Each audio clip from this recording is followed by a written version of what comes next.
Bonjour à tous, petite vidéo du jour. Donc je viens de recevoir la Guts de SH Figuard Berserk en version Band of the Oak. Donc voilà la boîte.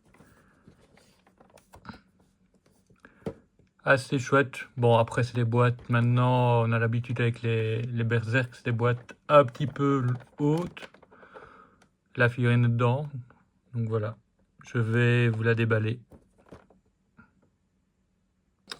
Voilà le blister.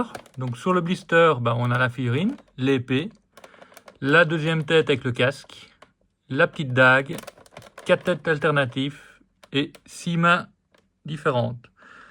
Donc on a 1, 2, 3, 4 paires de mains différentes. Et l'accessoire pour mettre au niveau de la gaine de la dague.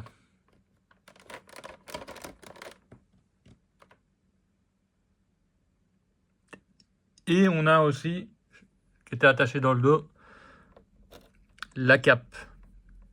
Une cape câblée.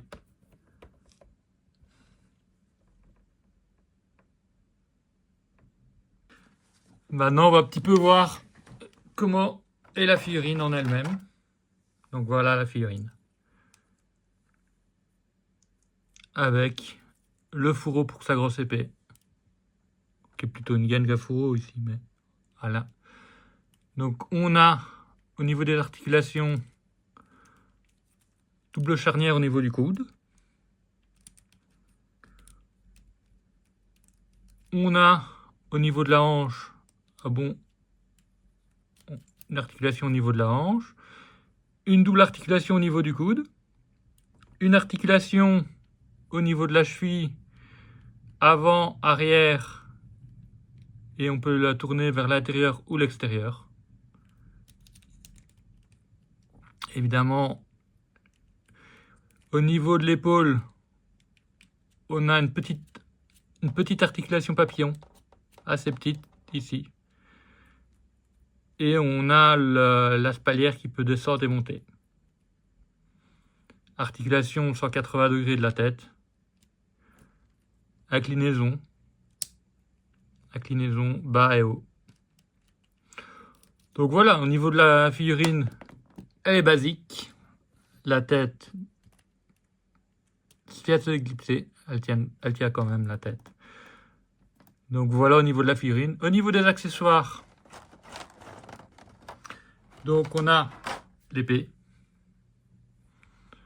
L'épée avant l'éclipse. Donc la plus petite épée, quoi. Avec la petite attache pour la glisser dans les mains.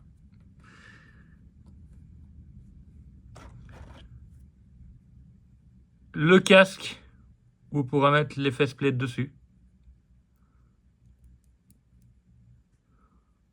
Avec la petite visière qui peut monter.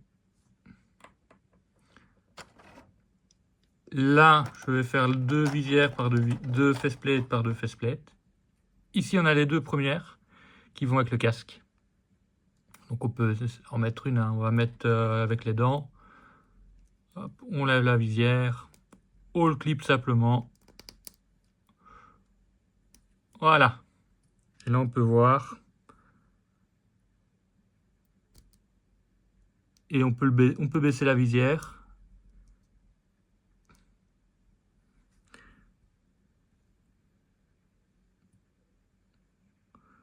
Voilà le rendu avec la visière baissée. Et voilà le rendu avec la visière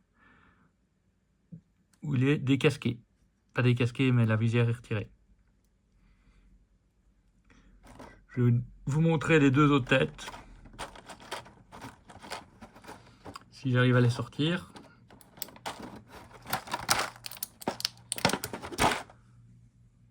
Voilà les deux autres têtes. Donc une avec un petit sourire en coin et l'autre avec bouche grande ouverte. Et là, je vais vous montrer les mains. Alors les mains, je vais toutes les sortir.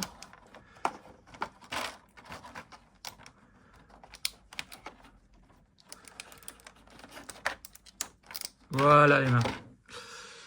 Alors les mains, donc ici on a la main ouverte gauche,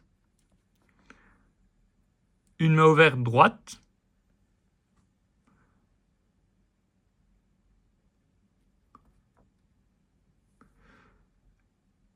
une main pour agripper,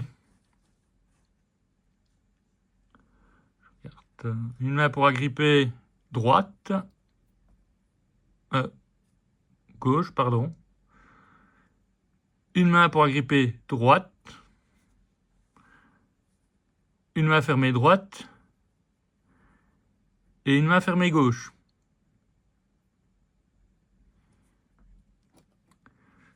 Donc j'avais montré au début qu'il y avait une cape, donc là voilà la cape, câblée.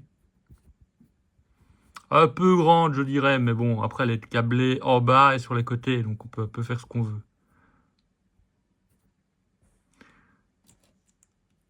Ben, on va mettre la cape justement, donc la tête se déclipse assez facilement. On peut mettre la cape, voilà. Hop, on met la cape.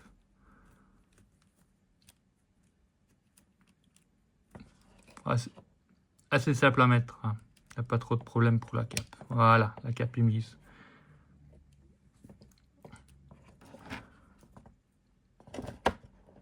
Je vais retirer la boîte. Un peu plus de profondeur. Donc voilà. Maintenant, petit défaut que j'ai, mais bon, ça c'est ici cette tête un peu lâche des deux chevilles. Donc les poses ont tendance à tomber vers l'arrière. Mais bon, voilà. On peut... Voilà une petite pause, vite fait.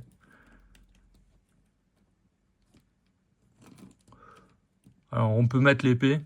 Alors pour mettre l'épée, dans le mode d'emploi, ils disent de décaler un peu la cape. Et là on glisse l'épée simplement. Voilà. Comme ceci.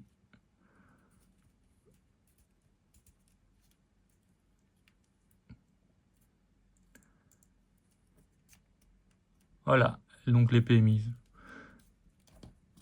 Voilà, et là bah, la cape on peut la remettre. Hein. C'est de la mettre en mouvement.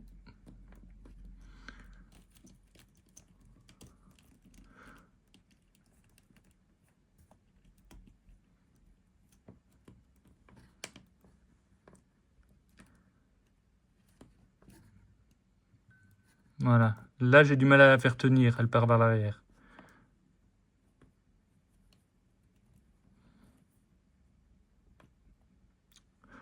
Voilà. Hop. Donc là, je vais faire quelques petits tests de taille en montrant d'autres figurines à côté.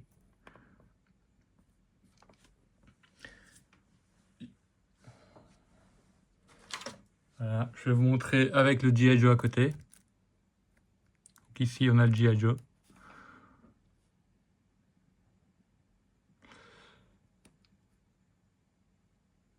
Je peux montrer ici, j'ai un Spider-Man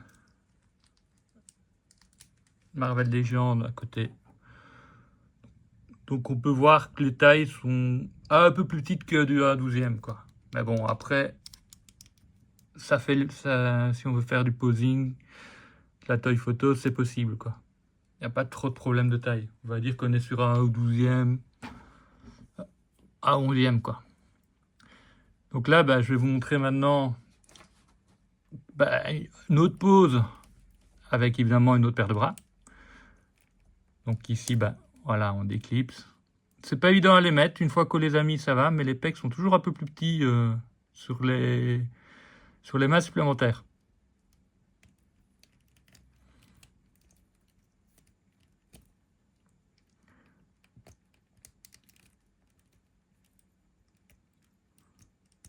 Je vais couper, je vous reprends après, parce que c'est galère. Voilà, je vous reprends. Donc ici, j'ai pu mettre les deux mains. Ça prend un peu de temps, il faut un peu chauffer, mettre un peu dans l'eau chaude. Soit chauffer, soit eau chaude, pour un peu détendre le plastique. Pour que ça rentre un peu mieux, quoi. Maintenant, une fois qu'on l'a mis quelques fois, à mon avis, le trou s'agrandit et c'est de plus en plus facile. Donc je vous montre ici. Hop, on va essayer de le remettre. Voilà. Je retire la petite pièce de la garde. Puis, hop. Là, et là, je glisse. On peut, voilà, je vais glisser les deux. Donc ici, hop. On glisse le manche. Voilà. Alors le manche est peut-être un peu petit par rapport pour la mettre à deux mains. Ouais, c'est faisable.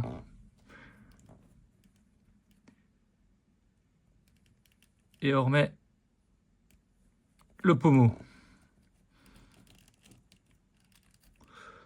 Je vais, bah tiens, je vais changer la tête. Hop.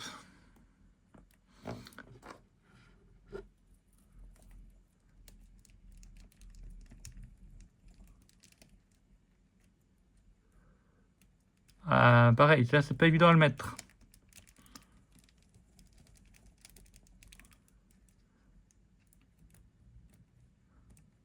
Alors, est-ce que je vais réussir à le mettre? Je vous reprends après aussi. Désolé. Décidément. Voilà, c'est mis. Bon, ça a été un peu plus rapide que les pegs pour les mains. Donc voilà, là, on peut mettre une pause un peu plus dynamique. Voilà, une pause un peu plus en mouvement. On va un peu plier les jambes, lever. Et là, elle tient pas. Donc il faut trouver un équilibre. La cape, on peut la faire comme si elle était dans le vent. Donc on peut la plier.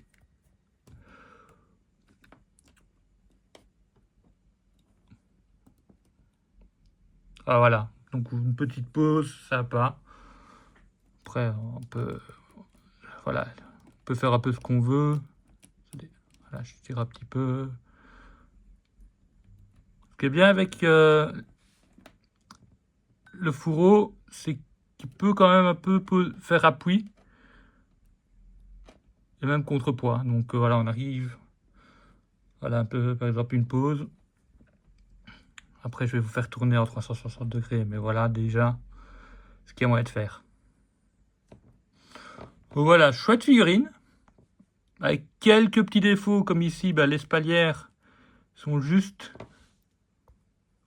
si on peut voir, il y a juste clipsé ici, donc elles ont tendance à se déclipser assez facilement. Et je trouve que la visière est un peu haute par rapport aux yeux.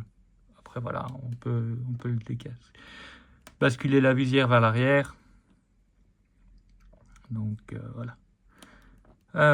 Mais voilà, il faut trouver le point d'équilibre des chevilles. Donc voilà, je vous dis à une prochaine pour une autre vidéo. Je vais maintenant vous faire le tour à 180, à 360 degrés avec le socle rotatif. Je vous souhaite une...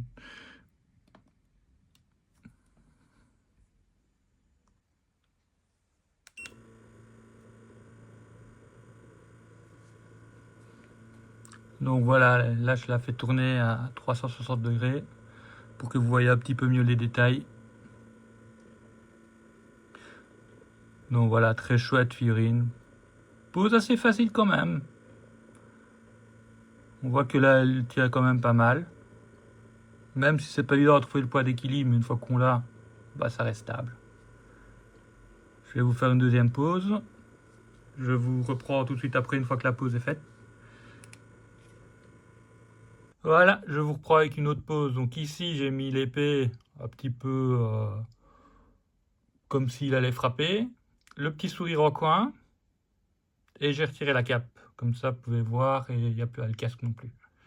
Je vous la fais tourner à 360 degrés.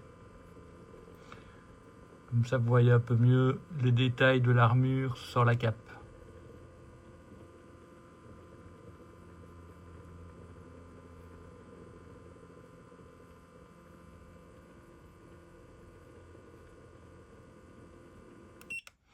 Voilà, donc vraiment très chouette figurine, je me répète, mais vraiment sympa. Les poses, ben, on peut vraiment faire ce qu'on veut avec. Voilà, peut-être une pose, si on a un socle, ben, on pourrait faire les poses où il saute en l'air. Voilà. en mettant... Voilà, on peut vraiment faire un peu ce qu'on veut. Donc voilà, je vous dis à une prochaine vidéo. À plus tard.